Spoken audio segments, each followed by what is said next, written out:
ஸ்ரீராம ராம ராமேதி ரமே ராமே மனோரமே சஹசிரநாம தத்துல்யம் ராமநாம வரானனே. பரமசிவனார் ராமநாமத்தினுடைய மகாத்மத்தை இந்த ஸ்லோகத்தால் உரைக்கிறார். காலை நாம் எழுந்திருக்கும் போதே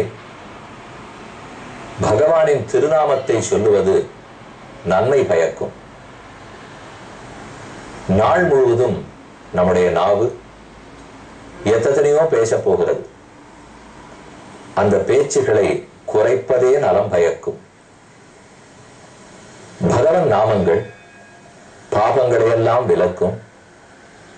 நமக்கு இருக்கிற பயம், துன்பம், பொறாமை ஆகியவற்றையெல்லாம் மெதுமெதுவே கட்டுப்படுத்தும்.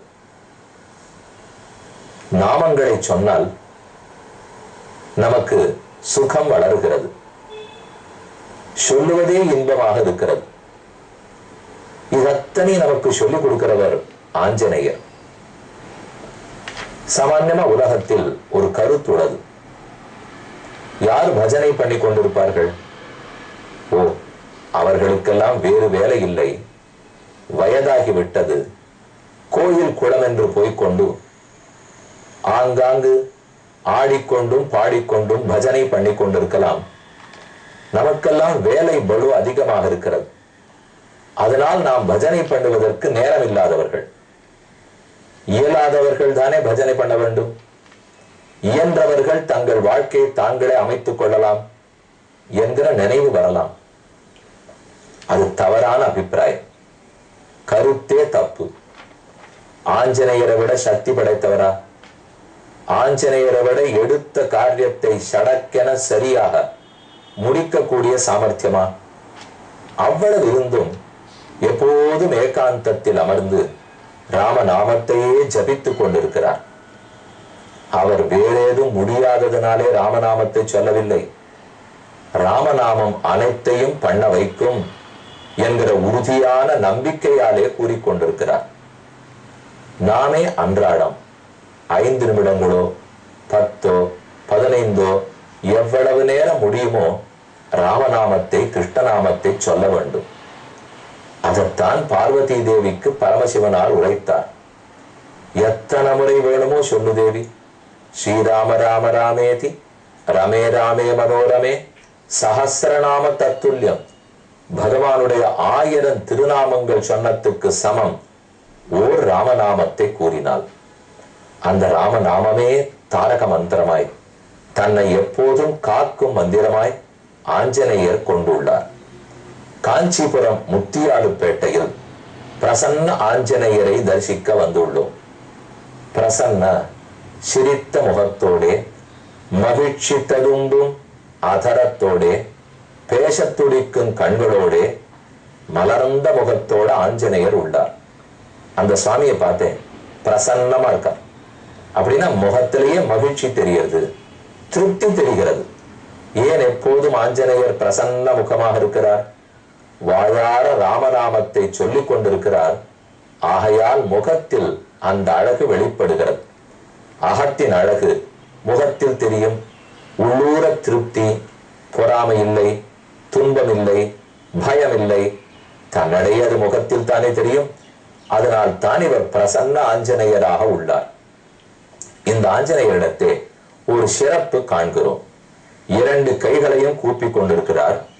அதற்கு நடுவே கதையை பிடித்துக் கொண்டிருக்கிறார். சாதாரணமா ஆஞ்சநேயர் தோளில் கதை பிடித்திருக்கலாம், கீழே பீடத்துக்கு பக்கத்தில் வைத்திருக்கலாம், அல்லது கீழேயே வைத்து விடலாம், இடது கையால் பிடித்துக் கொண்டிருக்கலாம், எப்படியும் இருக்கலாம். ஆனா இங்கிருக்கும் ஆஞ்சநேயர் அப்படி அல்ல, நின்ன திருக்கோலத்தில் தான் உள்ளார். இதோ உற்சவரை தரிசித்துக் கொண்டிருக்கிறோம். 2 கைகளுக்கு நடுவே இடுக்கி கொண்டு நடுவில் கதையை பற்றி கொண்டிருக்கிறார். இதுல ஒரு ரகசியமான அர்த்தம் உண்டு. ஆஜகாம முகூர்த்தேன எத்தர ராம சலக்ஷ்மணः உத்பபாத கதாபாணிஹி சதுர்பிஸ்ஸஹ ராட்சசைஹி ஏஷ சர்வாயுதோபேதः சதுர்பிஸ்ஸஹ ராட்சசைஹி. இதெல்லாம் ராமாயணத்தில் இருக்கிற ஸ்லோகம். விபீஷணன் ராமனே சரணம் என்று பற்ற ராவணனை விட்டு விட்டான். ராவணனை தவிர்த்து ராமனை நோக்கி போக போகிறான். அந்த சந்தர்ப்பம் அப்ப கிளம்பும் போது ஒரே ஒரு கதையை மட்டும் கையில் எடுத்துக்கொண்டான். அந்த கதையோட தான் இக்கரைக்கு வந்தான். ஆனா அதை பார்த்த சுக்ரீவன் கூறுகிறான், அனைத்து ஆயுதங்களோடும் வருகிறான். ஏஷ சர்வாயுதோபேதா சதுர்பிஸ் சஹ ராட்சசைஹி ராட்சசோபேதி பஷ்யத்வம் அஸ்மான் ஹந்தும் நசம்சயா. நம்ம அத்தனை பேரையும் கொல்றதுக்கு தான் அரக்கன் வருகிறான். குரங்குகளே, ஜாகிரதையாக இருங்கள்.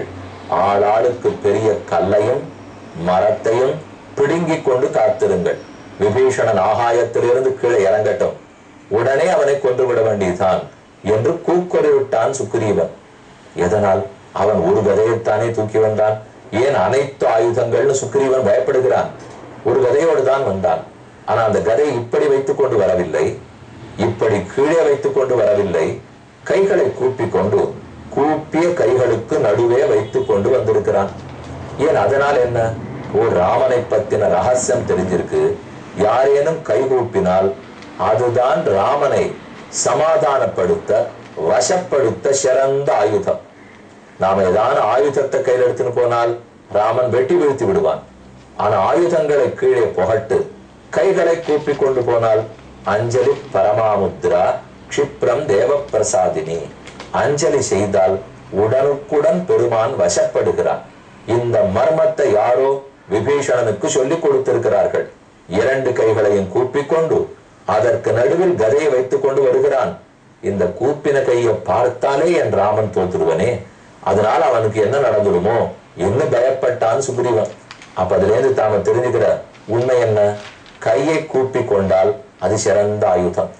அதற்கு நடுவே கதையை வைத்துக் கொண்டால் ராமன் அருள் புரிகிறான், நிகிரகிக்க மாட்டார், கோபிக்க மாட்டார். அதே விஷயத்தை தான் இந்த திருக்கோயிலில் ஆஞ்சநேயர் செய்து கொண்டிருக்கிறார். இரு கைகளையும் கூப்பிக்கொண்டு நடுவில் கதையை பற்றி கொண்டு இந்த அஞ்சலியே பெருமானுக்கு சிறந்த புஷ்பாஞ்சலி.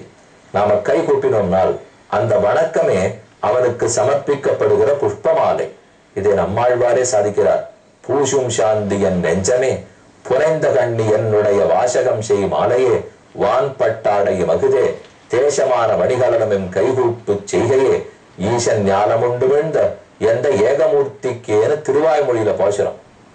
நாம பெருமாளுக்கு ஆராதனை பண்றோமே, அதுக்கு நிறைய சாமகிரிகள் வேணும். இல்லை முழமுழமா புஷ்பம் வேணும், நிறைய பழங்கள்லாம் வேணும், தூபம் வேணும், தீபம் வேணும், கற்பூரம் வேணும், நெய் வேணும், திரி வேணும், எவ்வளவு வேணும்.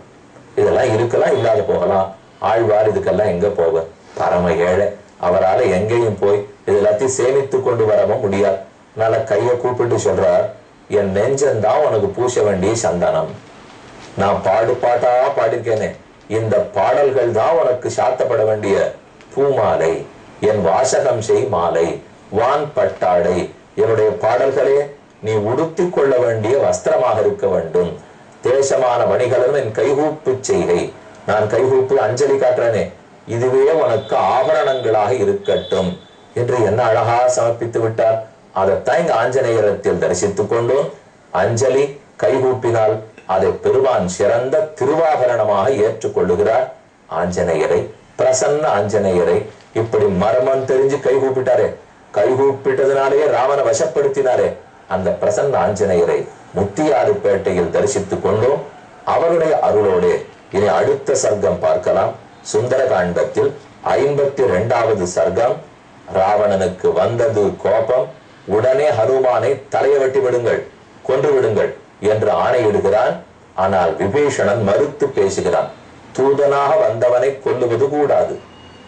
தூதனை தண்டிக்க வேண்டுமானால் வேறு முறைகள் இருக்கின்றன, அதை கடைபிடிக்க வேண்டுமே தவிர தூதனை வெட்டக்கூடாது, தண்டனை கூடாது, கொல்லக்கூடாது. அது எவ்வளவு நீ குற்றம் புரிந்தவனாக இருந்தாலும் அந்த தூதனை விட்டு விடுவதே ராஜ தர்மத்துக்கு ஏற்புடையது என்று விபீஷணன் மறுத்து பேசுகிறார். முதலில் ராவணன் ஒத்துக்கொள்ளவில்லை, பிற்பாடு ஏற்றுக்கொண்டான். சரி, கொல்லவில்லை. ஒரு குரங்குக்கும் வால்ல தான் பெருமை, அதனால வாலில் நெருப்பு வைத்து விடுங்கள், அது கண்டு குரங்கும் வலிகளை துடிக்கட்டும், எல்லாரும் பார்த்து பரிகாசம் பண்ணட்டும், இந்த குரங்குக்கு இதுவே சரியான தண்டனை என்று ராவணன் கூற போகிறார். கேட்போம். சதஸ்ய வச்சனம் ஸ்ருத்வா வானரஸ்ய மகாத்மனः ஆக்ஞாபயத் வதந்தஸ்ய ராவணः குரோதமூர்ச்சிதः. மிகுந்த கோபத்துக்கு சினந்த ராவணன் ஆணையிட்டான், இந்த அவல குரங்கை இதற்கு புத்தி புகட்ட வேண்டும். அதற்காக இதன் வாலில் நெருப்பு வைத்து விடுங்கள் என்றார். வதேதஸ்ஸ சமாஜ்ஞப்தே ராவணேன துராத்மனா நிவேதிதவதோ தௌத்யம் நானுமேனே விபீஷணா. உடனே விபீஷணன் யோசித்தான். அந்த ராஜசபையில இருந்து எல்லாருமே ஒத்துவிட்டார்கள். ஆமாம், இவனுக்கு தண்டனை கொடுக்க வேண்டும், கொன்று விட வேண்டும். ஆனால் வீடனன் மெதுவே பேசினான். தப்பாச்சே ராவணா, இப்படி செய்வது கூடாது.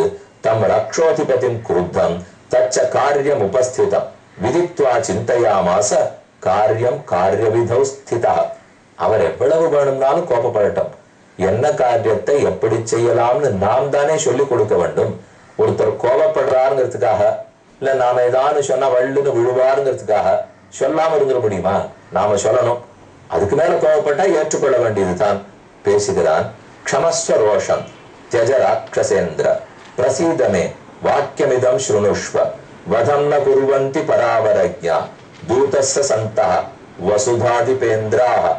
எப்பேற்பட்ட அரசனும் எவ்வளவு குற்றம் புரிந்தவனாக இருந்தாலும் தூதனை கொல்ல மாட்டான். இதுதான் நான் கேள்விப்பட்டிருக்கிற ராஜநீதி. ராஜன் தர்ம விருத்தஞ்ச லோக விருத்தேச்ச கர்ஹிதம். தர்மத்துக்கு எதிரானதாய், உலகத்தாலே இகழப்பட்டதாய், உனக்கு புகழை குறைக்க கூடியதான செயலை செய்யாதே. தவச்ச அசதிருஷம் வீர கபேரஸ்ய பிரபாபணம் தர்மஜ்ஞஸ்ச கிருதஜ்ஞஸ்ச ராஜதர்ம விசாரதः பராவரஜ்ஞோ பூதானாம் த்வமேவ பரமார்த்தவித். ராவணா, நீ கற்காத கலை உண்டா? உனக்கு தெரியாத சாத்திரம் உண்டா? உனக்கில்லாத வீரமா? இத்தனை பெருமைகள் இருந்திருந்தும் தர்மம் அறிந்திருக்கிறாய். என்ன செய்தமோ அதற்கு பிரதி உபகாரத்தை அறிந்து வைத்திருக்கிறாய். ராஜ தர்மம் உனக்கு தெரியும். உயர்ந்தது தாழ்ந்ததுன்னு தெரியும். இத்தனை இருக்கிறச்சு ஆராய்ச்சி பண்ணிப்பார். தூதனை கொல்லுவது தகாது. எதற்கு அந்த ஒரு தர்மத்தை மீற பார்க்கிறாய்? ஏற்கனவே சீதை அபகரித்து வந்ததே அதர்மம். அதற்கே என்ன பாடுபட போகிறாயோ தெரியாது. இனி மேலோத அதர்மத்தை சேர்க்க வேண்டுமா? யுக்தாயுக்தம் வினிச்சித்ய தூததண்டோ விதீயதாம் ந பாபானாம் வதே பாபம் வித்யதே சத்ருதூதன. விபீஷணன் பேச்சை முடிக்கிறார். இவன் செய்தது சரியா தவறா, எவ்வளவு பெரிய தண்டனை கொடுக்க வேண்டும், என்ன மாதிரி தண்டனை கொடுக்கலாம் என்று ஆராய்ந்து விட்டு முடிவு செய் என விபீஷணன் தன் பேச்சை நிறுத்தினார். ராவணன் உடனே பேசலுற்றான். பாவம் புரிந்தவர்களை கொல்லுவது பாவமாகாது. இந்த தூதனை கொண்டுட்டா தண்டனை கொடுத்துட்டா எனக்கு பாவம் வருதுன்னு சொன்னேன். பாபம் புரிந்தவர்களை கொல்லுவது பாபமே இல்லை.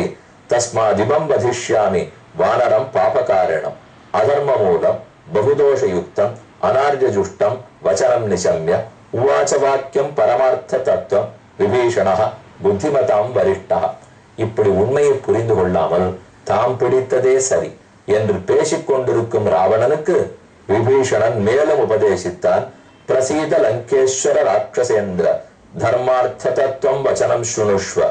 நான் சொல்ற தர்மம் அர்த்தத்துக்கு பொருந்திய வாக்கியங்களை கேள். தூதாக நவத்யாக சமயேஷு ராஜன் சர்வேஷு சர்வத்திர வதந்தி சந்தா. எந்த கொடிய சந்தர்ப்பம் வந்தாலும், எத்தனை நிர்பந்தம் வந்தாலும் தூதர்கள் கொல்லப்படக்கூடாது என்றுதான் ராஜதர்மம் கூறுகிறது. ந தூதவத்யாம் பிரவதந்தி சந்தா தூதஸ்ய திருஷ்டா பகவோகி தண்டாக. அப்ப ராவணனுக்கு இப்படி அபிப்பிராயமா இருக்கணும். அவனை கொல்லக்கூடாதுன்னால் வேற என்ன தண்டனை கொடுக்க? அது விபீஷணன் பதில் சொல்றார். நிறைய சொல்லப்பட்டிருக்கே. தூதனாக வந்தவன் குற்றம் புரிந்தால், அவன் பேசுறதை தவிர வேற ஏதேனும் செய்தால், சண்டையிட்டாலோ ஆட்களை கொன்றாலோ கண்டிப்பா அவனுக்கு வேற தண்டனைகள் கொடுக்கணும். எவை? வைரூப்பியம் அங்கேஷு அங்கங்களை வெட்டி விடுதல், கஷாபிகாதோ கசையடி கொடுத்தல், மௌண்டன் ததா தலையை மொட்டையடித்து விடுதல், லக்ஷண சன்னிபாதா உடம்பில் குறி அடையாளங்களை இட்டு அனுப்பி விடுதல். ஏதான் ஹி தூதே பிரவதந்தி தண்டான் வதஸ்து தூதஸ்ய நதஹ ஸ்ரோதோஸ்தி. இதை தவிர மற்ற தண்டனை கிடையாதே. கொலை தண்டனை தூதனுக்கு கிடையாதே. புரிந்து கொள். ஆகவே இவனை விட்டுவிடு, இவனுக்கு வேறு தண்டனை கொடுப்போம் என்று விபீஷணன் கூறினான். ராவணன் என்ன பதிலுரைக்கிறான்னு பார்ப்போம். தற்போது காஞ்சிபுரம் முத்தியாரப்பேட்டை பிரசன்ன ஆஞ்சநேய சுவாமி திருக்கோயிலில் விடைபெற்று செல்வோம்.